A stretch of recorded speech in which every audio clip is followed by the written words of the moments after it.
Book summary: The Gap and the Gain, The High Achiever's Guide to Happiness, Confidence, and Success.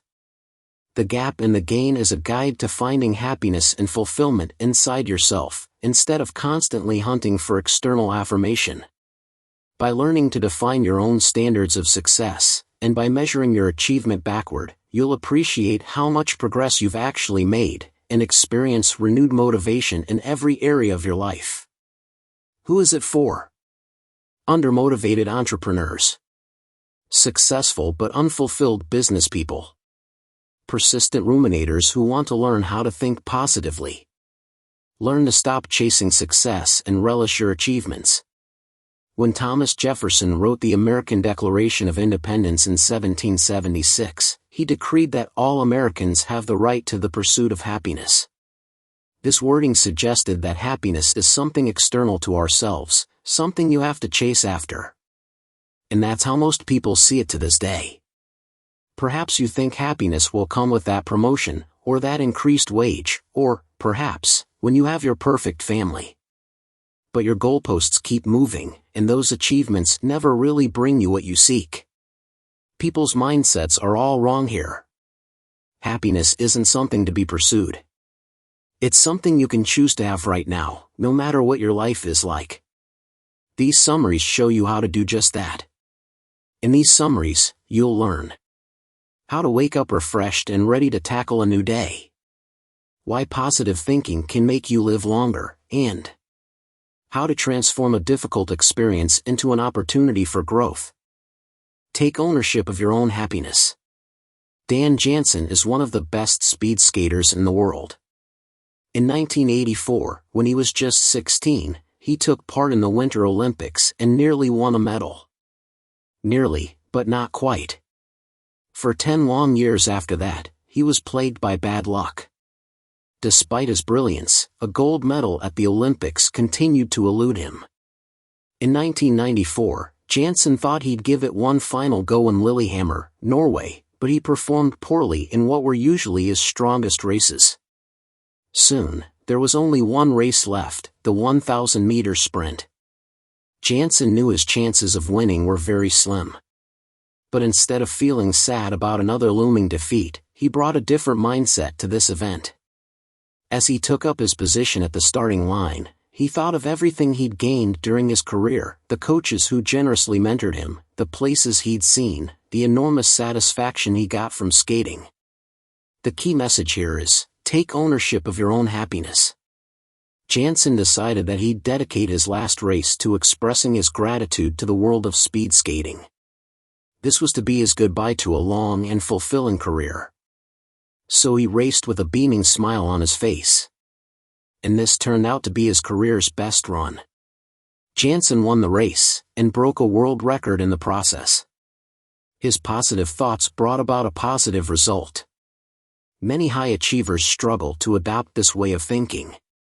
They believe that they have to make themselves miserable in order to become motivated. Here's how their thinking goes: if you're too satisfied with your life, you'll have no desire to succeed. But that's not true at all.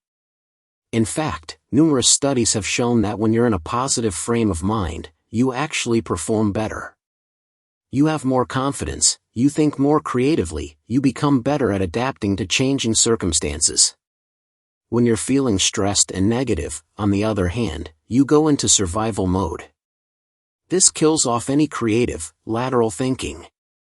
You also stop having fun at work, and your internal motivation dwindles. Jansen was so successful because he stopped needing to win in order to feel happy or fulfilled. Of course, he wanted to win. But his happiness became intrinsic. If you look for happiness outside yourself, you're giving away all your power. Life becomes a treadmill of constantly hustling to get the things you believe you need. But you don't need anything or anyone else to be happy. You can choose happiness, right now, by learning to appreciate your life just the way it is. Stop comparing yourself to others. Have you ever scrolled through Instagram feeling intensely jealous of your friend's holiday to Thailand or your cousin's sumptuous wedding? Then you're behaving exactly how the creators of platforms like Facebook and Instagram want you to. Social media is designed to make you constantly compare yourself to other people. Its purpose is to create the sense of FOMO, fear of missing out on all the things you think the others do. In fact, these platforms are built to make you feel like your life doesn't measure up. It's their job to put you in the gap, to make you feel like your life doesn't measure up to the ideal. Why do social media sites do that? Well, because if you feel you're missing out, you'll probably start buying stuff in order to fill that gap. In other words, social media platforms manipulate your mental well-being in order to make you a more valuable consumer. The key message here is, stop comparing yourself to others. The truth is that comparing yourself to other people is futile. It causes you to yearn for external symbols of success, like a big house or a flashy car. But no purchase, however expensive, can really nourish you. The only thing that can make you feel happy and fulfilled is living up to your own, internal standard of success. But what is this standard? If you don't have an immediate answer, you're not alone. Here's an educated guess. When you were in school, parents or teachers probably never asked you what you valued. Nobody wanted to know how you, personally, judged success. The focus was almost certainly elsewhere, standardized tests, perhaps, or winning that soccer game. As an adult, you have the unique opportunity to become self-determined. You get to decide for yourself what really matters. Take some time to reflect on this, and then write up a list of 10 things that are present when you're being successful. Remember that your list won't be the same as anyone else's. And that's the whole point. Does your version of success look like having enough time with your family? Or is it about the flexibility to travel whenever you want to? Make sure that your list is as specific as possible. Next time a new job or other opportunity comes your way, ask yourself, does this meet the requirements on my list? If the answer is no, then the opportunity isn't for you, no matter how prestigious it may be. How you see your life shapes how you live. Here's something you might not know. Your mindset has the potential to affect your physical health and even your longevity. One study proved this by studying an unusual cohort, nuns. Scientists analyzed admissions letters which 180 would-be sisters wrote to their future monasteries when they were all still young women. And guess what? There was a direct link between the tone of these letters and the nuns' lifespans. Those who described themselves positively lived an average of 10 years longer than nuns whose letters were negative. 90% of this positive group survived to at least 85, compared to only a third of the nuns in the other group. The way people described their lives in their 20s had an enormous effect on the rest of their lives. The key message here is, how you see your life shapes how you live. The link between mind and body is well documented. Unhappy people are less resistant to viruses and take more time off work. Those who have a positive mindset, on the other hand, can improve their health with no behavior changes at all. For example, one study worked with a group of 84 women who cleaned hotel rooms for a living. Half of the group was told that their cleaning activities were good exercise which could improve their health. The other half, the control group, wasn't told anything at all. After 4 weeks, the group who'd received the positive message lost weight and lowered their blood pressure. The others saw no improvement. When you perceive your life negatively, you're living in the gap. You become self-critical, you feel like your life isn't good enough. This has an impact on your body. It makes you chronically stressed, angry, and anxious. Over the course of many years, the effects of gap thinking will leave your system overwhelmed and run down. But there is an alternative to living in the gap, and that is to live in the gain. This means giving yourself credit for the progress you've made, and seeing every experience as valuable. If you view your life in this positive light, it'll make you happier and healthier. But how do you start to actually live in the gain? Well, it takes practice. To start with, enlist trusted people around you to be accountability buddies. Their job is to let you know when you've slid back into gap thinking. And another thing you need to do is practice the gain mindset. You can do this, for example, by listing your achievements so far, or by thinking of all the things you're learning from an unpleasant situation. With time, a gain perspective will become as habitual as the gap once was. Don't forget to track your progress and celebrate your accomplishments. Rosie is a child with a severe brain disorder called lissencephaly. Doctors told her parents that she'd never learn any new skills. But thanks to hours of work with her dedicated physical therapist, Rosie has proved them wrong. In only 1 year, she learned to walk on grass and other uneven surfaces. In fact, she's become so confident that everyone completely forgot it even used to be a problem. This change is why her therapist keeps detailed notes and schedules regular progress calls with Rosie's parents. Consciously celebrating her progress makes everyone more motivated to keep going. The key message here is, don't forget to track your progress and celebrate your accomplishments. It's easy to forget your remarkable achievements because they soon start to seem normal. In fact, human brains are wired to forget. Once you've mastered a new skill, your brain allows you to use it unconsciously, on autopilot. Too often, you're not even aware that you're doing something new. That's why it's so essential to keep detailed notes of your progress. Journaling allows you to record challenges you encounter and your solutions to them. Reading through your journal allows you to appreciate the progress you've made. Many people make the mistake of measuring their progress against a future ideal they have in their heads. But that's a recipe for disappointment. The future hasn't happened yet, so it isn't real. But the past is. Measuring your specific results against the past allows you to really understand how far you've come. Take a moment to think about where you were in your life 10 years ago. How are you spending your time? What did you think was important? What's happened over the course of those years? Make a detailed, specific list of everything you've achieved in that time. Make sure that you don't only include progress in material wealth or social stature, remember to also focus on how your mindset has developed. Were there difficult or stressful events that taught you valuable lessons?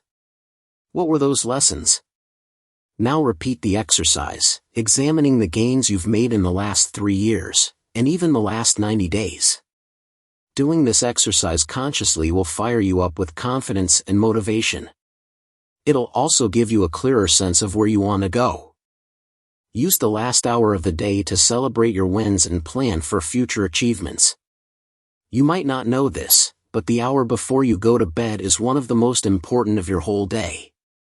How you spend that time impacts your sleep and influences your productivity over the following 24 hours. But most people squander those 60 minutes, thoughtlessly scrolling through their smartphones. It's been well documented that smartphones overstimulate the brain at night, and that makes it harder to get to sleep. So, if you use your phone before bed, you'll most probably wake up groggy and anxious. But it's not all bad news. With just a few simple changes, you can turn that pre-bed hour into a powerful opportunity to transform how you sleep and to better plan your days. The key message here is, use the last hour of the day to celebrate your wins and plan for future achievements. It all starts with putting your smartphone away at least half an hour before bedtime. Instead, take out a pen and a sheet of paper and reflect on the day you've just had. Specifically, think of 3 wins from the day, and write them down. Remember, these are your subjective wins, nobody else's. If doing laundry is usually an obstacle for you, then washing a load of clothes is definitely a win. When you've jotted down your achievements, think of 3 wins you want to get tomorrow. This simple practice will transform your days, and your nights. Capturing your wins for the day puts you in a gain mindset and boosts both your confidence and your sense of well-being. This makes for more peaceful sleep. Clearly articulating your goals for the next day allows your brain to start processing them subconsciously, so you wake up feeling a sense of purpose. Instead of merely reacting to whatever comes your way, you'll have a clear, actionable plan. This practice also trains your mind to look for gains throughout the day. Everyone has selective attention. This allows you to screen out most of the world's stimuli and only focus on what's important, interesting, or relevant. Well, why not use this trait to your benefit? If you learn to focus on the 3 wins, your brain will automatically start looking for more and more achievements. That'll boost your confidence and give you more energy to continue pursuing your dreams. Keep at it and soon getting out of bed will no longer be a challenge. Instead, you'll be eager to start your day, ready for the big wins. You can turn any seemingly negative experience into a gain by reframing what happened to you. September 29, 2008, was a day that changed Howard Getson's life. Overnight, he lost $2 million on the stock market. Getson was shaken. It seemed like his trading had completely spun out of control. But then he thought about it some more. He'd had a terrible loss that day, sure. But not everyone had. On the contrary, some traders had earned enormous fortunes overnight. Why had their strategies worked and his hadn't? What could he learn from them? Getson kept thinking about this overnight and, by morning, he'd completely shifted his thinking. Instead of getting upset about his loss, he now saw this experience as a chance for transformation. Getson's engineers started developing new, innovative software that used AI to adapt to changing market conditions. Losing $2 million could have haunted Getson for the rest of his life. But he didn't let that happen. The key message here is, you can turn any seemingly negative experience into a gain by reframing what happened to you. Getson was displaying a trait that's called psychological flexibility. It's the ability to manage your emotions and proactively shape the meaning of your experiences. Psychological flexibility is what allows you to bounce back after a setback. Instead of becoming stuck when things don't go to plan, you accept what happened and find creative, new ways to reach your goal. Not everyone's born with psychological flexibility, but everyone does have the capacity to develop it. This journey starts with taking ownership of everything that happens to you, good and bad. You can't control the entire world around you. But you can choose how you respond to it. One of the co-authors, Sullivan, created a powerful exercise in his coaching practice, which he calls the Experience Transformers. It's a thought experiment that allows you to reframe what happens to you. Here's how it goes. Grab a pen and paper and answer the following questions. What did you gain from this experience that could help you in the future? What do you want to do differently next time? And what are you grateful for? The exercise gives you the space to process the experience instead of running away from it. And it empowers you to create your own narrative about what happened to you. You'll be able to face the world head-on and choose what you want to take from it. Seen this way, any experience can be a gain. Final summary. The key message in these summaries. No one needs to pursue happiness. You can choose to be happy right now. Instead of comparing yourself to others, define your own intrinsic criteria for success. You can't measure your progress against a future ideal because the future is always illusory. Instead, measure your progress against your past. And celebrate your enormous achievements. This is gain thinking, and it'll fill you with energy and motivation. It may not come naturally, but it's something you can practice by doing simple exercises. Actionable advice: allow yourself 5 minutes to be in the gap. It's normal to be sad or disappointed when life doesn't go your way. Don't expect yourself to suddenly become permanently happy just because you've discovered the power of positive thinking. Instead, allow yourself 5 minutes to be really sad, to sulk, to beat yourself up after a disappointment. In other words, use those 5 minutes to really embrace the gap. But then, reflect on how you've benefited from the experience and how much progress you've made, and consciously shift into gain thinking. I hope you do enjoy watching book summary, The Gap and the Gain. Thank you for watching. Please subscribe, like and share. See you in next videos.